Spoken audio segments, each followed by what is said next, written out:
All right. Come here real quick. I want to show you something. There is a problem on the horizon. It's not just my hair. It's not just that big little piece of hair right now. Okay, it's not gonna go down. We're just gonna roll with it. We're just gonna, man, that thing is, woo, look at that thing. All right, hold on. There's no hope. No, there's no hope. There's no hope. No, we're making it worse. We've made it worse. All right, let's get to it. Here's the bottom line with this situation, okay? You have basically a Trump-Musk presidency, and things have hit the end of the honeymoon period, which, to be fair, in politics usually is about 90 days. Now, he is beyond 9 days, and I think Trump had a little bit of a tiger by the tail that he was trying to control throughout this process, but it wasn't going so well. And we now know that not everything in the wonderful Hollywood-style bed frame on a yacht, we assume it's bigger than a king-size bed frame, between Trump and Elon is going so well. In fact, they've had many back and forths, which are quite saucy and quite spicy. Now, we always assumed to some degree that Trump and Elon would be kind of like riding a Harley into the sunset with Trump on the handlebars and Elon waving to adoring fans. That was kind of what we expected. That's kind of what we felt the direction of this whole thing was actually going to be. But the reality is this. We don't have that. What we have instead is essentially a giant fight, and we then must wonder, how is that going to affect Social Security benefits going into the future? Retirement, disability, supplemental security income. What will happen to these as a result of this battle?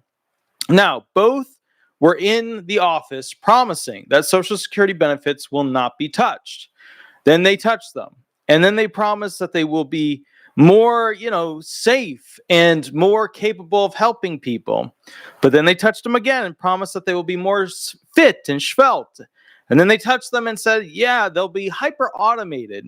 And then they touched them and said they will save money for the elderly with this big, beautiful, wonderful, amazing, ginormous bill, right? But in reality, makes them lose. It actually, all the retired people over a short period of time, in about 8 years, will lose more benefits than they ever really saved. So what we're seeing is a classic battle of politicians trying to promise the American people things to get elected, and then once they actually do those things, they make it worse. Trump and Musk are traditional monopolistic or monopoly-based capitalists. When billionaires fight, it's normally behind closed doors. And so what we're seeing right now is somewhat unique to the Republican Party. Democrats never do this, okay? Democrats, if I could say one thing about Democrats being better than Republicans at something, it's that they will go ahead and corral all of their sheep together. The Democrats tend to be more the following group. They'll corral all of their sheep together and go in one direction. Whereas Republicans are always caught up in the, I'm more justice and right than you. I'm more honorable and right than you. I'm more ethical and right than you. So you see where the egos tend to do this. Now, we would probably not see as much of this in the Democratic Party. I mean, Michael Bloomberg maybe a little, he's a major donor. But you wouldn't see this kind of battle, this kind of fight with George Soros and Biden or George Soros and Harris. You just wouldn't see those things. So we know right now that the direction of the Social Security Administration is going to be hyper-automation. It is also going to be basically, a system set up to, try and have as few people processing as much money as possible and then doing a significant amount of CDR reviews and CDI reviews, which is where they investigate people to see if they should be receiving benefits. Now, we know that the main joust of, Elon was essentially efficiency and finding fraud. Those are like the two big things, efficiency, and fraud.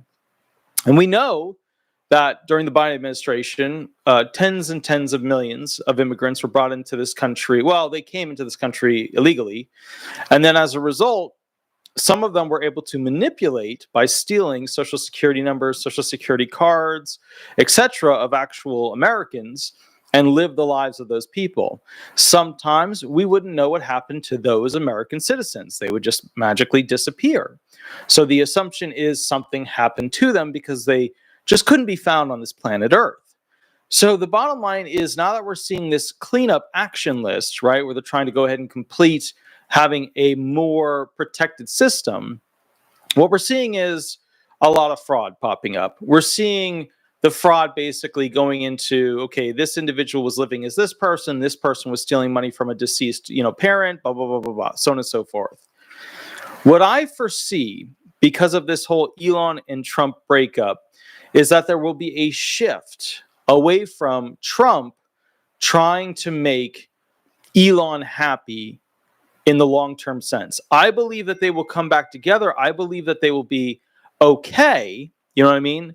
But I want to say this, at the end of the day, I do not believe that Trump will ever utilize Elon in the same way, because that's what happened. I mean, one of the quotes is even how Elon talks about how massive donations on his behalf got Trump elected.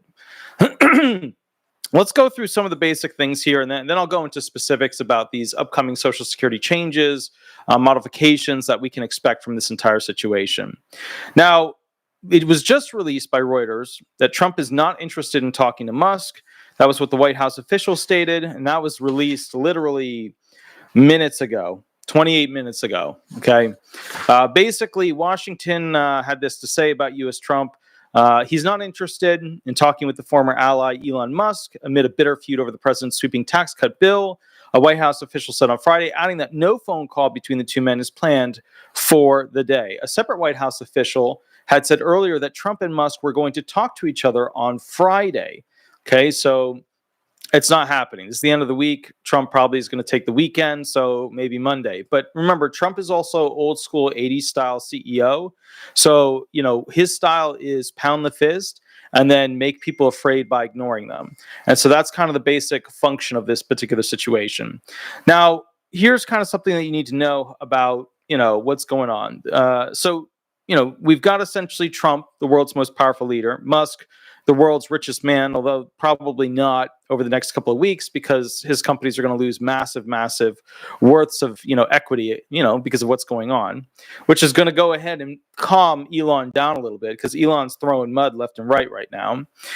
Shares in Musk's Tesla closed down 14% on Thursday, losing about $150 billion in market value in the largest single-day decline in value in the electric vehicle maker's history. Okay, so remember, Trump derives his power from the political spectrum and money, whereas Elon derives his power from just even more money, but not political strength at this point, unless, of course, Elon goes full baby mode and starts to, do what George Soros does. Okay, so in pre-market trading on Friday, they paired some of those losses, rising as much as 5% after the early news that the two men were scheduled to speak. Musk had bankrolled a large part of Trump's presidential campaign and was then brought as one of the president's most visible advisors, which is why the Democrats made fun of the co-presidency. But to be fair, it takes a lot of people to run a government, and, the government is pretty much becoming a massive CEO frenzy. Like, that's what's going on. It's just mega millionaires, mega billionaires running this thing. I'm curious to find out from you guys, would you run this country or a portion of this country if you were, let's say, if you had $1 billion, of worth, okay, whether it's stocks, bonds, cash in the bank, whatever. If you had $1 billion of worth, would you want to work for the United States government? I mean, yeah, you'd probably want to manipulate things and outcomes of industry options and stuff like that to get more money and add more money to the, to the pool. Sure, you'd be hungry for that next big win. Sure, but would you be willing to run this country going forward? And I don't think a lot of you would. I could be wrong, though. A lot of you might take the high road. Yes, I want to help out the nation. Da, da, da, da, da. And then some of you would be smart and say, absolutely no way in hell. They just destroy my reputation and ruin whatever money I had. Unless, of course, you do the Democrat method, which is you find out what changes are coming up in Congress and then move your stocks based off of that. It's the ultimate insider trading. But I guess the bottom line of what I would say is this, and the Republicans were doing it too, but the Democrats had mastered that. That was like their thing. If you wanted to become rich and a Democrat, like, you found out where the rules were going, you found out who was interested, you found out basically, who's going to lose, and you made bets based off of that. So I guess what it really comes down to with this whole situation, in my opinion, is that we have a problem. And it's not just a Democrat or Republican problem. We have a massive, massive problem, because when the biggest backer of a group tells the leader of that group to basically go F off, we have a situation where we have instability. And instability for Social Security right now is very, very bad. It is somewhat curtailed because we have Frank Bizignano in there, which is a guy who is a banker. That's basically what it is. He's just a digital banker. He figured out how to basically make payments work well with our phones. That was the main thing they did. We have a banker in there trying to figure out how to hyper-automate things. What's worrisome, in my opinion, and then we'll go through the rest of this article, is the connection between Elon and Trump. If Elon and Trump are fighting, then basically there's going to be a winner and a loser, but mostly just losers, right? Nobody's going to actually win in this fight. Nobody's going to come out victorious and have all of this, have all of that. Both sides, the Trump and the Elon teams, are going to lose. Now, as we learn from Bill Clinton, when there is a big kerfluffle, a big problem, a big issue, as you remember, Clinton had his little Oval Office scandal where he had some enjoyable days. If there is a problem like that, even when Social Security has potential fixes that can be put in place, they get completely scrapped. Because what happens is the political leaders go ahead and see the American people as the enemy of essentially, what they're trying to do, what Trump is trying to do, what Elon is trying to do. They will see the American people chatting and bitching and whining and complaining as the enemy of the direction they want to go. And politicians then tend to sacrifice Social Security changes, decline Social Security enhancements as a result of feeling like they were attacked by the American people, and the American people are the ones who basically get the benefit from Social Security benefits. That is the main number one concern with this situation that we learned from Bill Clinton, because if you remember, Bill Clinton worked very hard on a lot of great Social Security changes, which could have been implemented, which would have not made the trust funds run out like they are in 2033. But none of those got implemented once Monica Lewinsky basically got thrown into the scenario. Okay. Again, I don't think anybody here really believes that Monica Lewinsky didn't have a good time with Bill Clinton. It's like the whole O.J. Simpson thing or this thing or that thing or whatever. At the end of the day, I think realistically, we know what happened. We feel secure in our knowledge base of what realistically happened. But the problem is that even though we have to define simple words like Bill Clinton did, and he would ask the definition of is and stuff like that, even though all of that, we don't know at the end of this if Social Security benefits will be scrapped or given less scrutiny or given less money or given less understanding as a result of the American people making our political leaders feel insecure. Now, with that said, the verbal punches erupted on Thursday after Trump criticized Musk in the Oval Office, and the pair then traded barbs on their social media platforms, Trump's Truth Social and Musk's X. The falling out had begun brewing days ago when Musk, who left his role as head of the Department of Government Efficiency a week ago, denounced Trump's sweeping tax cut and spending bill. The president initially stayed, and this is from Reuters, the president initially stayed quiet while Musk campaigned to torpedo the bill, saying it would add too much to the nation's $36.2 trillion in debt. Trump broke his silence on Thursday, telling reporters he was very disappointed in Musk. Look, Elon, quote, look, Elon and I had a great relationship. I don't know if we will anymore, Trump said. As Trump spoke, Musk responded on X, quote, without me, Trump would have lost the election, wrote Musk, who spent nearly $300 million backing Trump and other Republicans in last year's election. Item 1 of 5 U.S. President Donald Trump's Truth Social account and Elon Musk's X account are seen side by side in this illustration, which I'm not going to show you guys real quick because you know what X is, you know what Truth Social is, you know how it works. Now, here's the deal. In another post, Musk asserted that Trump's signature, import tariffs, would push the U.S. into a recession later this year, which is very, very likely. It's not going to be a horrific one, but we are expecting to see a recession in the not too distant future. We're expecting to see fluctuations in products from China. We're expecting to see fluctuations in the actual worth of basically land, rental houses, stuff like that. Quote, the easiest way to save money in our budget, billions and billions of dollars, is to terminate Elon's governmental subsidies and contracts, Trump posted.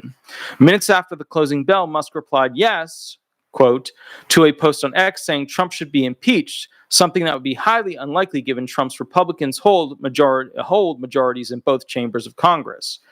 Okay, so bottom line is they're talking about destroying each other, which is a problem because at the end of the day, when you have the most powerful president, the owner of the United States of America, and the most rich man, which he won't be the richest probably by the end of this week, he'll be somewhere at the top but not the top, you're going to be seeing, God level actions, splitting of water, entire armies of people doing this, that, or whatever. I mean, you'll see new versions of Antifa popping up, because Elon's not happy. This is the reality. Musk's businesses also include rocket company and government subcontractor SpaceX and its satellite unit Starlink. Musk, whose space business plays a critical role in the U.S. government space program, said on Thursday that as a result of Trump's threat, he would begin decommissioning SpaceX's Dragon spacecraft. Dragon is the only U.S. spacecraft capable of sending astronauts to the International Space Station. Late in the day, Musk backed off of the threat because obviously he makes a lot of money off of it. In another sign of a possible detent to come, Musk subsequently wrote, "You're not wrong," in responding to billionaire investor Bill Ackman saying Trump and Musk should make peace. Here's the thing. It is to all of our advantage for ultra rich people and, basically ultra powerful people to get along. Because when they get along, they worry more about what we think of them and whether or not we're going to continue to buy their products and vote for them. And the thing is this, you all saw what happened to Bud Light, right? I mean, billions were lost. Like actual billions were lost with Bud Light.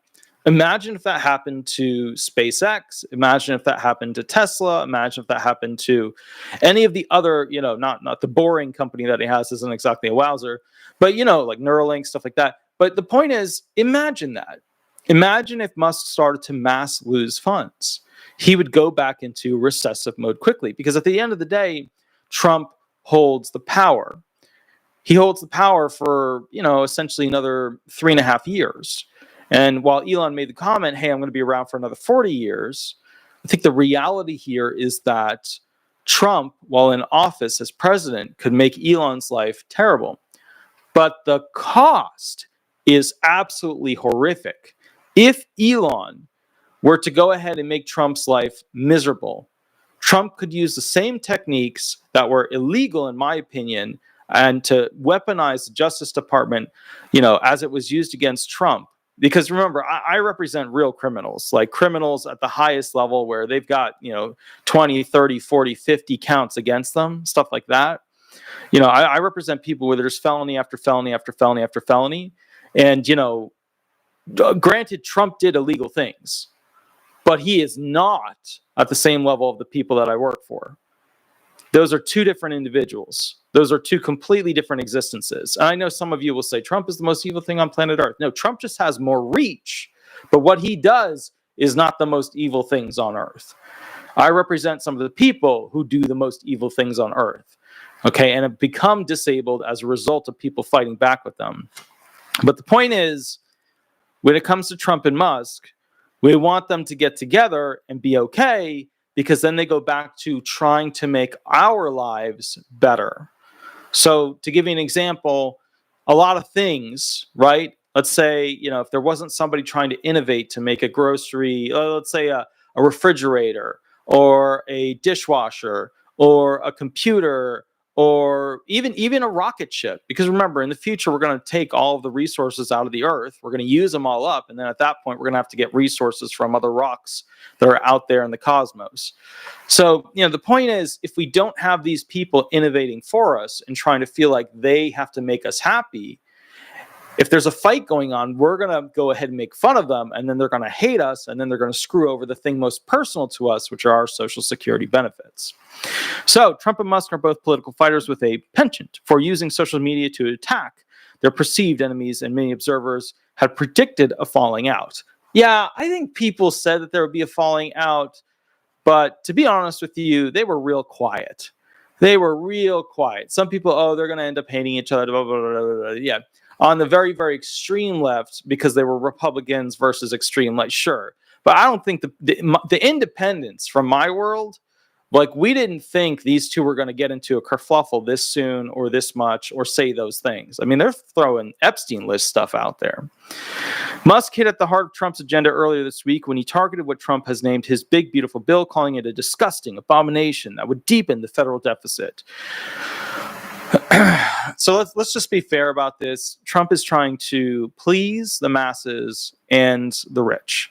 And that is very difficult to do in a single big, beautiful bill. Trump had always promoted the idea that he wanted to go ahead and make bill-specific legislation, right? You'd hear him at the speeches going, bills shouldn't be like this. There were this many thousands of pages. It should only be one thing per bill, blah, blah, blah, blah, blah, blah, blah. And the truth is, you can't get those through Congress because somebody will be angry. Somebody will be upset. Oh, it's the dump truck dumping off dirt. So the reality here is this. At the end of the day, oh, we got a little Shadow. He's upset. Shadow, come here. By the way, Shadow surgery did not happen. Shadow, over here.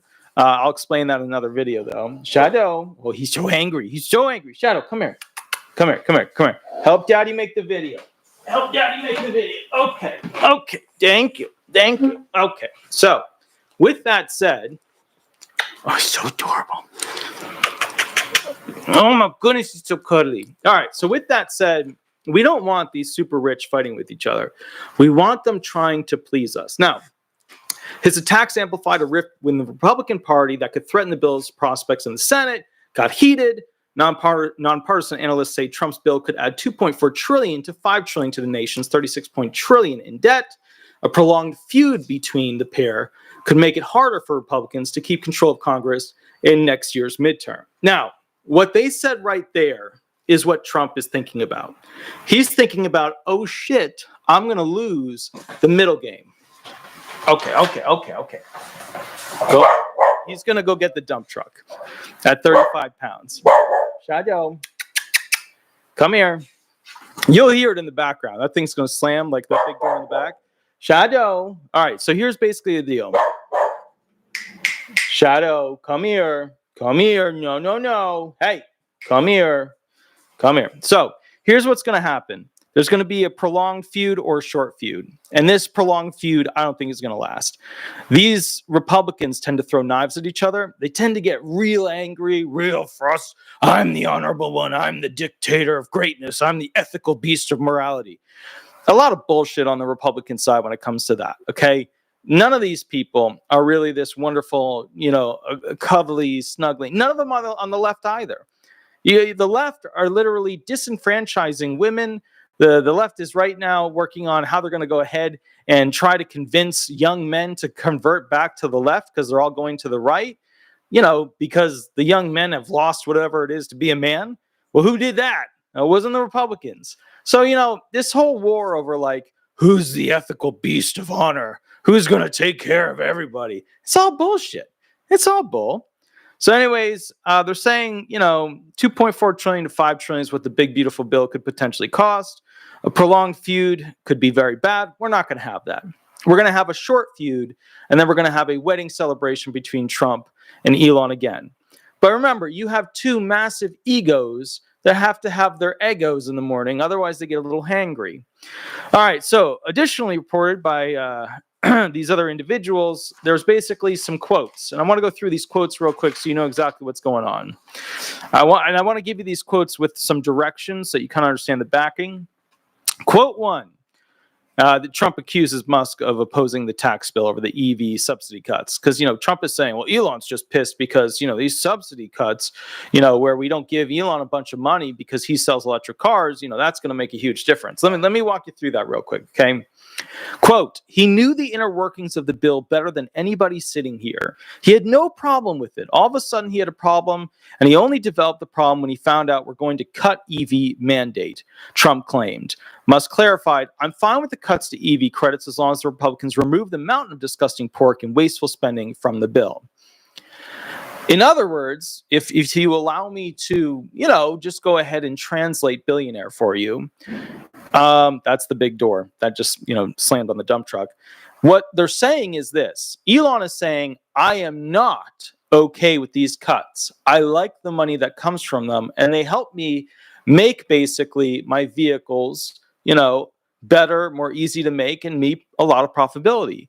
And then Trump is saying, well, we need to cut these out because we're paying too much money to one person, which is insanity for Trump to do because that one person pretty much financially backed him to get him elected. So Trump, no offense, bro, but like, what are you doing? You know what I mean? You're about to bite the tail in the face of the thing that got you where you're at for a second run instead of, Guantanamo. So to be fair, Trump is coming back and saying, I'm fine with it as long as the rest of all these bills get destroyed, creating essentially, a different bill situation. So as a result, I'm fine with the cuts to EV credits as long as Republicans remove the mountain of disgusting pork and wasteful spending from the bill. So because Elon's not happy, he wants the bill to be killed. And Trump wants the bill to go through because this means he did something while he was in as president. Because remember, a lot of these, Republicans, Democrats, they count how much legislation they've actually put through. And, they measure that not by how much legislation went through as like a USPS being opened and they signed a bill. Oh, we will create this USPS, this United States Postal Service building. Oh, no. That's not how they count their success by what they got published and put through Congress. That's how they do it. Okay. So the bottom line is this, and I want you to kind of understand what's going on with it. At the end of the day, right, we have essentially Musk not being okay with losing money from the United States government, Trump saying we've got a bill, we want it to go through, and then Elon saying the bill should be killed because it's too much BS. Now, next quote. Trump publicly slammed the Tesla CEO Elon Musk, calling him crazy over Musk's criticism of a major tax bill. Trump accused Musk of going crazy after he cut electrical vehicle subsidies. On social media, Trump wrote, quote, I took away his EV mandate that forced everyone to buy electric cars that nobody else wanted, that he knew for months I was going to do. And just went crazy, he added. The easiest way to save money in our budget, billions and billions of dollars, is to terminate Elon's government subsidies and contracts. Musk fired back. In light of the president's statement about cancellation of my government contract, SpaceX will begin decommissioning its Dragon spacecraft immediately. Now, the pettiness of keeping the human race from achieving space. Now, remember, you have people who are mentally challenged, who do not believe we need to spend money on space. I say mentally challenged in a very polite way, because if you think we can't afford to spend money on space, then what you've just told me is that you are okay with the complete extermination, which is not okay. That's not okay. We need space because we need to find other resources because we're going to use up the natural resources we have here. We need space because we have to study science in zero gravity. We need space because we have to take photos of what's going on around in the universe so that we know what's going to happen to our sun in case something happens a little bit too early or a little bit faster than we think it might. So this reality of, Elon, who wants to go to Mars, cutting off essentially, our ability to travel, to, the space station is pettiness level 10. It is the ultimate in petty. And I think what's going on here is that we're seeing how billionaires are, how emotionally unstable they are. Like if you took a standard government employee or a standard middle management person, you were like, hey, I'm going to need you to go ahead and, do this stuff, get this fixed and make it happen. They'd be able to go ahead and do it, work on it. It wouldn't be perfect, but they would make it happen. The emotion, the outcry, the pathetic, look at me, I'm a puppy, wah, wah, wah, yada, yada. I'm a human billionaire, wah, big sad eyes, although Shadow is adorable. The reality here is this, okay?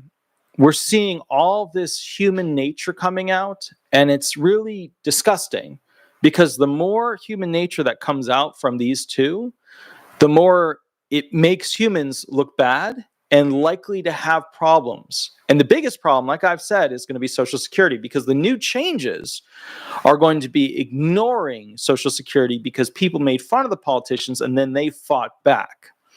Next quote, Trump suggests Musk suffers TDS after leaving DOGE role. Trump claimed Musk's public attacks stem from missing his former government role as the Department of Government Efficiency. Quote, Elon worked hard at DOGE, and I think he misses the place. It's not just Elon. I think when some people leave, they miss it so badly, they develop a type of TDS, Trump derangement syndrome. Some embrace it, and some become hostile. Musk's responded with a sharp retort, such ingratitude. Such ingratitude. And let's be honest here. I don't think Trump is handling this correctly. You don't poke the billionaire child's, you don't poke it. You're just flaming the fire of an ego. Trump worked his, butt off to get where he's at. So did Elon. And Elon spent a lot of time and a lot of money trying to find waste and fraud. And yeah, he got a lot of stuff wrong, but he also got a lot of stuff right. You see us publishing those videos all the time, a couple of times a week about who committed fraud, who committed waste, who stole money from the Social Security Administration, who did this, who did that, all that stuff. So I think Trump needed to act more like the older adult that he is and more appropriately, try to reach out to Elon and say, look, how can we make a deal here? What are you seeing that I'm not seeing? The art of the deal shit, Quote number 4, Musk claims credit for Trump's 2024 election victory. Musk insisted he was instrumental in Trump's 2020 election win. He was, tweeting, without me, quote, Trump would have lost the election, Dems would control the House, and the Republicans would be 51-49 in the Senate. Trump disputed this, replying, I would have won Pennsylvania regardless of Elon. I'm very disappointed with Elon. Okay, let's be fair here. Money wins elections. $300 million helps win elections. Was Trump coming out of a Biden presidency where Biden was a complete failure economically? Absolutely. Absolutely. Is Trump an economic type president? Does he promote himself as that, even though sometimes the stuff he passes is not linear with that objective? Absolutely. So he was the puzzle piece to the Biden fiasco.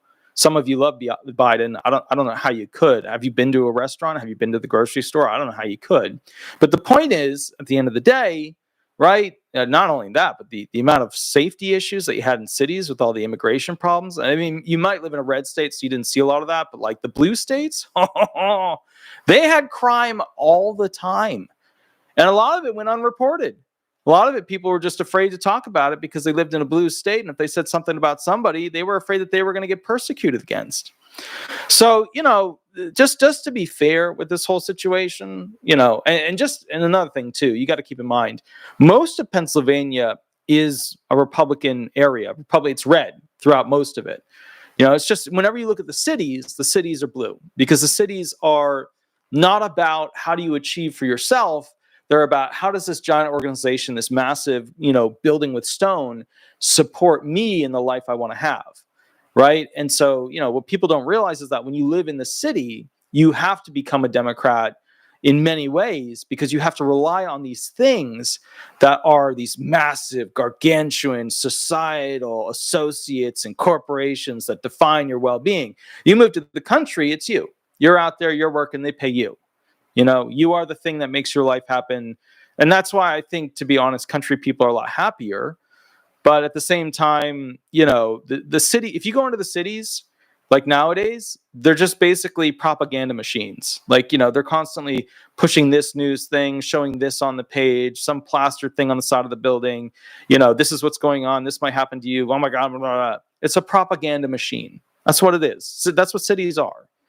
So now let's go to the next one. This is where things get really spicy. And this is where, to me, Elon saying Trump wouldn't have won the election, that's kicking dirt. Sure, that's kicking dirt in the face, okay? That is. But to me, in this situation, I want to make this very clear, I don't think that caused Trump to really hate Elon, to really make a note in his brain that he will never help Elon in the future. I think what we should be worried about is this next quote right here. Musk alleges Trump's name is in the Epstein files. In a bombshell claim, Musk suggested the Trump administration was withholding Jeffrey Epstein documents because Trump's name appears in them. He tweeted, "Time to drop the really big bomb. Donald Trump is in the Epstein files. That is the real reason they have not been made public. Have a nice day, DJT," Musk added. "Mark this post for the future. The truth will come out. Trump has denied any involvement." Okay, so here's the thing. When Musk took the step to make Trump look bad at that level, Trump then looks like a terrible child abusive type of individual to the American people. And then the American people are not going to like Trump, which means that Trump is not going to fight for the benefits of the American people, just like Clinton. When Clinton got caught with that scandal with the Oval Office and Lewinsky, right? At that point, all the stuff that he had with Newt Gingrich and everything that they were working on with Social Security swiped off the table. He didn't want to know. He didn't want to care. The American public became his enemy. This, to me, was the nail in the coffin for future Social Security legislation. And here's what I think. And I want to do a real quick shout out to Princess Diana, who did a $2 donation there. It was absolutely awesome. And I super appreciate it. Let me put a little heart on it real quick. Boom, right there. That's amazing. Oh, there's actually a bunch. Oh my goodness, there's another one. There's 3 of them. There's 3 of them. How did shadow surgery go? It didn't happen, but I will give you a summation as to why it didn't happen in another video. But I'm now back at the farm. So it did not happen. So let me kind of go through why I think this is a big problem. So, Trump chose Frank Bizignano, but Frank Bizignano and Trump don't really know each other like that well, but Trump's obviously paying it forward. And Frank Bizignano, the current commissioner of the SSA, even said, "I wasn't looking for another job after I got out of Pfizer. I wasn't looking for that. I didn't see the opportunity of that."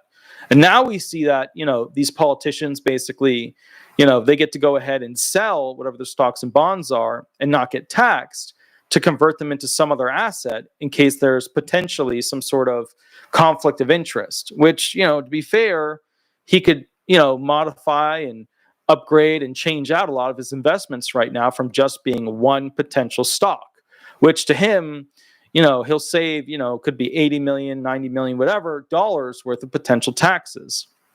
So that's why we got an ultra CEO in AI and banking to now lead the Social Security Administration. The problem is that Frank Bizignano is now working at the agency that Trump is going to be very, very unlikely to help or take the phone calls from, because at the end of the day, the American people will now become Trump's enemy if his name is on the Epstein files. Now, they will swing it and they will play with the idea of it to say, hey, there's a bunch of pictures with, Trump and Epstein, a bunch of pictures with, Epstein's, girlfriend / quasi-wife, yada, yada, yada. But the Jewish community, we know that Trump was not a big fan of Epstein. And that's because of how Trump treated the Jewish community when it came to allowing the Jewish community historically back into his clubs and things like that. A lot of you don't realize, but the Jewish community, when it comes to those social clubs, and social clubs were way more powerful back in the day, but the Jewish community, the community I come from, we were not allowed into a lot of the clubs and a lot of the golf courses and a lot of the unions and stuff like that. They wouldn't allow us in. Trump did. He also did, at some point, restrict Epstein from basically utilizing his clubs. So is his name in the Epstein files? I'm sure. It was a billionaire's oasis. Do I think that Trump was the one who de facto was doing the terrible things? As they had Bill Clinton literally in a painting, in a dress and stuff like that. You can look it up. It's horrific. I mean, I don't think he was that person. I don't think that was his situation. But the general public is going to go crazy with that. They're going to go absolutely crazy with that and say, oh, how could he? Oh, he obviously did this. And then you'll see the mob of the American people go nuts And that is when Trump will lose interest in helping the American people. That's the reality here. Now, next one. Musk polls followers on creating a new political party. As their feud escalated, Musk asked his followers on X, is it time to create a new political party in America that actually represents the 80% in the middle? This suggested Musk's growing frustration with the current political system in both major parties. So my question to you guys is, do you support a third political party that's like a majority independent, a majority in the middle? Because remember, independence, that's what I'm registered as. It's not that we don't like things from the Republican or the Democrat side. It's not that we're perfectly in the middle. We just like some stuff from here and we like some stuff from here. And that makes this party and this party hate us because, we're not part of their team. But the reality is we like some stuff from the Democrats. We like some stuff from the Republicans. That's really what independents are. Next thing. All right. Let's see what we got. All right. So Musk supports impeaching Trump, replacing him with JD Vance. So Musk signaled support for Trump's impeachment when he agreed with a user who said Trump should be impeached and JD Vance should replace him. And then Elon agreed. I don't think realistically anything is going to happen. I don't think realistically anything is going to happen to Donald Trump in all of this other than a disdain for Elon, a disdain for Elon's companies, and a disdain for the American people and their Social Security benefits. I think those are going to be the most injured parties to this. Now, if he and Elon make up and get back together and get back on that Harley driving into the Hollywood sunset, then I think things are going to be okay. But what I'm concerned about is if that doesn't happen, we will have 3.5 years of ignoring Social Security stuff, right? Increasing this, changing that, modifying this, helping that. We will see essentially not much being done with Social Security. Now, many of you will say, well, Republicans weren't going to do much anyways. Republicans got elected by seniors who wanted to not pay taxes on their retirement benefits. So to be fair, Republicans finally woke up and got smart and said, hey, wait a minute. The Democrats have been pooling all of these Social Security voters all these years. They got the minority vote, they got the women's right vote, and they got the Social Security votes coming in. The Republicans finally said, how do we tap into those? Because the Republicans were sitting pretty on top of the soapbox, always saying, well, we have our party and our party's strong. We have the Christian right. Well, they needed more, right? That was the issue. So they had to start digging. All right. Musk then labels Trump's tax bill as the big ugly bill. The tax and spending bill passed by House Republicans was touted by Trump as a big, beautiful bill. Musk, however, dismissed it as the big ugly bill due to its multi-trillion-dollar tax breaks and increased deficit. Musk did a jab then at the bill's name with the Slim Beautiful bill. Mocking the official Big Beautiful title, Musk sarcastically tweeted Slim Beautiful bill for the win, underscoring his disdain for the legislation. Elon knows that he can ruin Trump's day and reputation. He has that capacity. He has it because he made Trump on the second go-around. So what that means is that he's using his only 2 cards that he can to tell Trump that he's unhappy. But this is not good because now Trump can never trust Elon to not be a part of the fold of the party. Next one, Musk denies being consulted on the bill. Musk shot back at claims that he knows the content of the bill, saying on X, false. This bill was never shown to me, even once, and was passed in the dead of the night so fast that almost no one in Congress could even read it. Look, the reality is this, okay? I don't find it realistic that Elon Musk didn't have a general understanding of what was in the bill. And one of the big things that was in the bill was that it financially pulled money away from Musk when it comes to the EV market, the electrical vehicle market. So I do not find the weight of that evidence to be strong. I find the weight of the evidence to be realistic, that he knew about stuff, and he was probably expecting Donald Trump to realize what was going on, jump in, and fix it for Elon. Now, I don't know how long this feud is going to go on for. If this is going to be a 1-week feud, if this is going to be a 5-week feud, a 3-month feud, a 1-year feud, a rest of the presidency feud. But I know this, Trump cannot have an enemy as financially strong as Elon Musk. And I know this, Elon Musk cannot have an enemy as powerful as Donald Trump. Because the moment Donald Trump starts to pierce the veil on those corporate documents and see what they improperly built on their station pads, improperly did with their funding, improperly did with their taxes, improperly did with and then they start to go ahead and fine Elon and charges against Elon and this and that and then all of a sudden, Elon is in a very different position, kind of like what Trump was before because of the Democratic Party. Is using the Justice Department for political warfare correct? Obviously, no. Does it happen every day? Obviously, yes. My thing is this. We need Trump to like the American people. Because when he is at his most egotistical moments of believing the American people support him, he wants the American people to continue to be happy and love him. And that's the only time we see Social Security benefits in consideration. I remind you, very importantly, that the only reason the Social Security Fairness Act passed, right, to boost the benefits of people who had 2 pensions throughout their life, or were then opted into 2 pensions. The only reason it passed is because the head of that police union went down to Mar-a-Lago and talked to Trump, and Biden saw that Trump was going to pass it if he got in, which means Trump is going to get the entire police, sheriff, teachers, firefighters vote. So Biden said in literally the moments of January before his election, before his presidency ended, that he would go ahead and pass it. And that is because they feared losing votes and they feared losing the love of people who wanted to, or at least that they believe supported them. So what the American people need to do is figure out how to make these politicians want them to, like them, to love them, to be interested in them. Because at the end of the day, to run for a political position at that level, you have to be massively, massively egotistical.